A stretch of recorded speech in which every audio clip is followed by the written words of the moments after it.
Bonjour, lorsque l'on donne la concentration d'une solution, il faut faire attention à savoir si l'on parle de la concentration massique ou si l'on parle de la concentration molaire.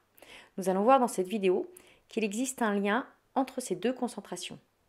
Tout d'abord, un petit rappel sur ce que l'on sait déjà.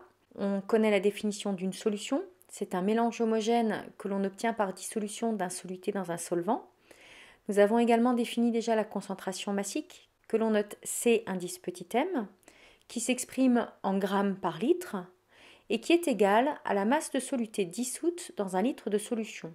On a vu que l'on pouvait calculer cette concentration massique en divisant la masse de soluté par le volume de solution. La masse de soluté étant exprimée en grammes, le volume de solution en litres, la concentration massique est bien exprimée en grammes par litre.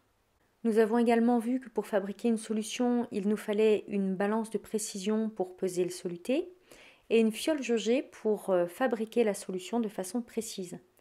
Nous verrons très prochainement qu'on peut également préparer une solution par dilution et alors nous utiliserons une pipette jaugée pour prélever une solution trop concentrée et fabriquer une solution plus diluée. Récemment, nous avons défini une autre concentration d'une solution qui est la concentration molaire. On la note juste avec la lettre C. Elle s'exprime, elle, en mol par litre et elle est égale à la quantité de soluté dissoute par litre de solution, quantité de matière qui va s'exprimer en mol. Et on peut calculer cette concentration molaire en effectuant le rapport de la quantité de soluté par le volume de la solution. La quantité de soluté étant exprimée en mol, le volume de solution en litres, on obtient bien une concentration molaire en mol par litre. Bien, maintenant, établissons donc le lien entre ces deux concentrations que sont la concentration molaire et la concentration massique.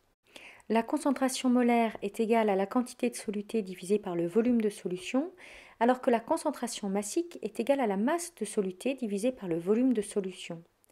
Il existe un lien entre quantité de matière et masse, vous le connaissez, par le rapport n égale petit m sur grand M, c'est-à-dire que la quantité de soluté est égale à la masse de soluté divisée par la masse molaire du soluté.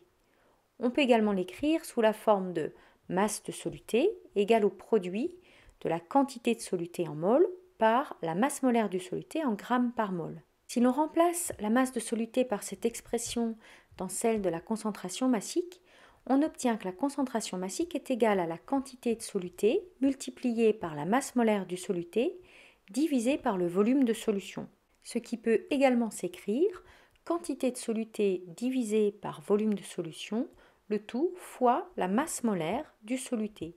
Et alors vous voyez qu'on retrouve l'expression de la concentration molaire C multipliée par la masse molaire du soluté. La relation mathématique entre concentration massique et concentration molaire est donc Cm égale C fois grand M de soluté ou encore C égale Cm sur grand M de soluté. Ces deux expressions sont à connaître. Cm s'exprime en grammes par litre, C en mol par litre et grand M en grammes par mol. À bientôt!